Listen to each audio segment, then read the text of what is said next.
Bapak Ibu yang dirahmati Allah Subhanahu wa taala, ada yang bertanya ke saya, katanya di dalam kitab Imam Abu Hasan Al-Asy'ari, beliau mengakui Allah memiliki sifat istiwa.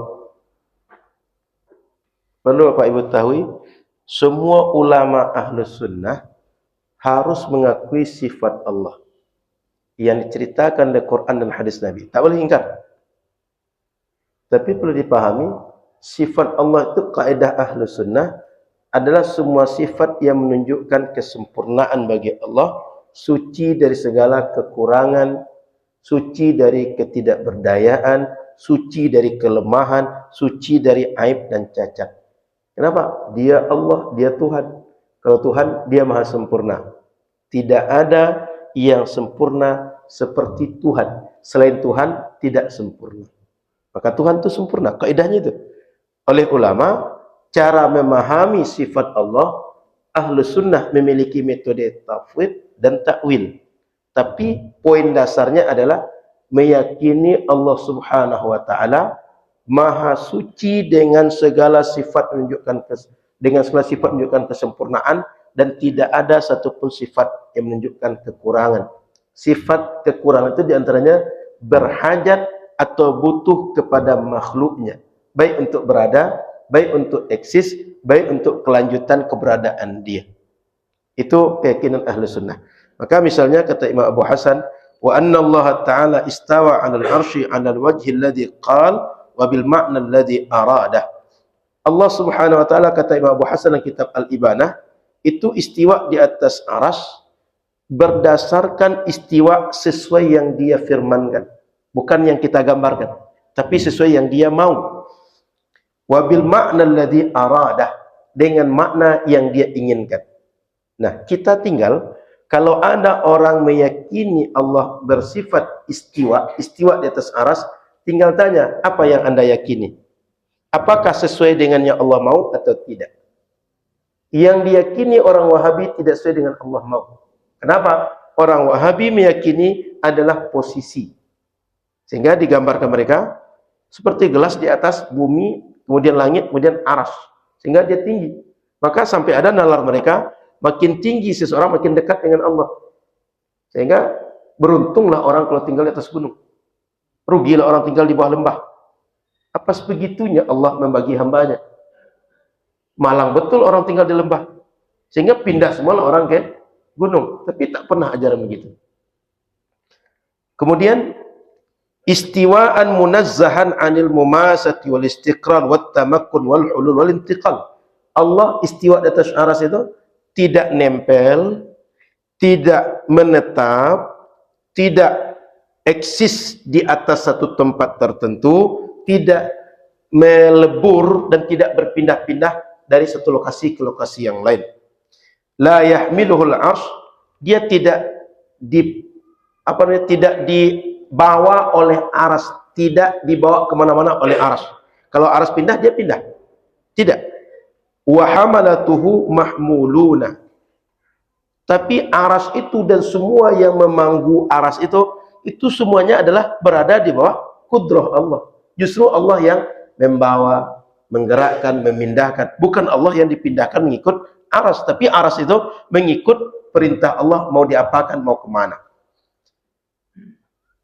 Bilutfi qudratihi wa makhuruna fi qabdatihi, dan semuanya berada di bawah kuasa, kehendak dan genggaman Allah Subhanahu wa taala. Wa huwa fawqal 'arsy wa fawqa kulli syai'in, dia di atas aras dan di atas segala sesuatu. Ala takhumus thara fawqiyatan la taziduhu qurban ilal 'arsy was sama. Dia tinggi, tapi tingginya bukan menyatakan jarak dekat dengan aras, bukan jarak dekat dengan langit. Bal huwa rafi'ud darajat anil arsy, tapi dia tinggi derajatnya daripada aras yang dipandang tinggi oleh manusia. Tinggi derajat kan maknawi, bukan makna bersifat materi. Kemudian, kama annahu rafi'ud darajat anis thara, dia lebih tinggi derajatnya daripada semua benda yang dikenal tinggi oleh makhluk. Wa huwa ma'a dzalika aqrabu min kulli mawjudin, dan dia meskipun dikatakan di atas aras, tapi dia dekat dengan segala makhluk dia. dengan semua alam yang ada ini. Wa huwa aqrabu ilal abdi min hablil warid. Dia dekat kepada hamba lebih dekat daripada urat leher mereka. Wa huwa ala kulli syai'in syahid. Dan apa saja yang terjadi pada hamba, dia maha tahu dengan hambanya. Jadi Ahlus Sunnah meyakini kedekatan itu kedekatan maknawi. Tingginya Allah tinggi maknawi, bukan tinggi posisi, bukan tinggi jarak berupa jarak benda dengan benda yang lain. Itu keyakinan Ahlus Sunnah. Maka Imam Abu Hasan Al-Asy'ari meyakini istiwa, tapi bukan bermakna jarak, bukan bermakna seperti ukuran dua buah yang berjauhan atau berdekatan, tapi jauh dan dekat maknawi. Sehingga tidak ada masalah akidah Imam Abu Hasan Al-Asy'ari dan pengikutnya sampai ke kita sekarang. Hanya saja orang Wahabi salah paham, menganggap orang sekarang mengingkari sifat istiwa, Imam Abu Hasan meyakini istiwa, sama meyakini istiwa, tapi makna daripada meyakini istiwa itu yang tak sama Ahlus Sunnah dengan Wahabi. Itu yang perlu dipahami dengan baik. Sedikit dalam kitab Risalah Ahlus Thaghar, Imam Abu Hasan mengatakan, wa ajma'u ala annahu azza wa jalla yarda 'anil ta'iina lah wa anna ridahu anhum iradatuhu li na'imihim wa annahu yuhibbut tawwabin wa yaskhatu 'alal kafirin wa yaghdabu 'alaihim wa anna ghadabahu iradatuhu li 'adabihim.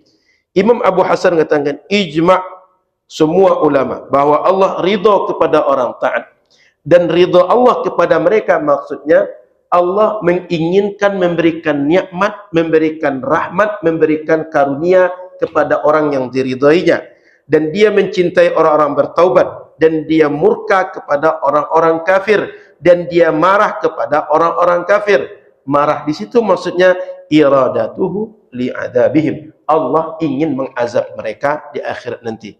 Ini menunjukkan bahwa Imam Abu Hasan di dalam kitabnya sendiri juga memakai metode takwil, yang oleh orang Wahabi dianggap takwil itu mengingkari sifat Allah. Bukan.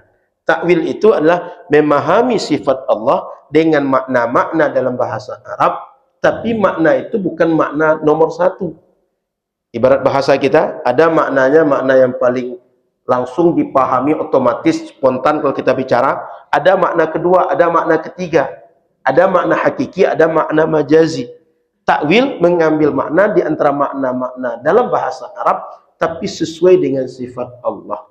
Imam Abu Hasan melakukan. Sehingga Imam Abu Hasan itu sama dengan pengikut Imam Abu Hasan Al-Asy'ari.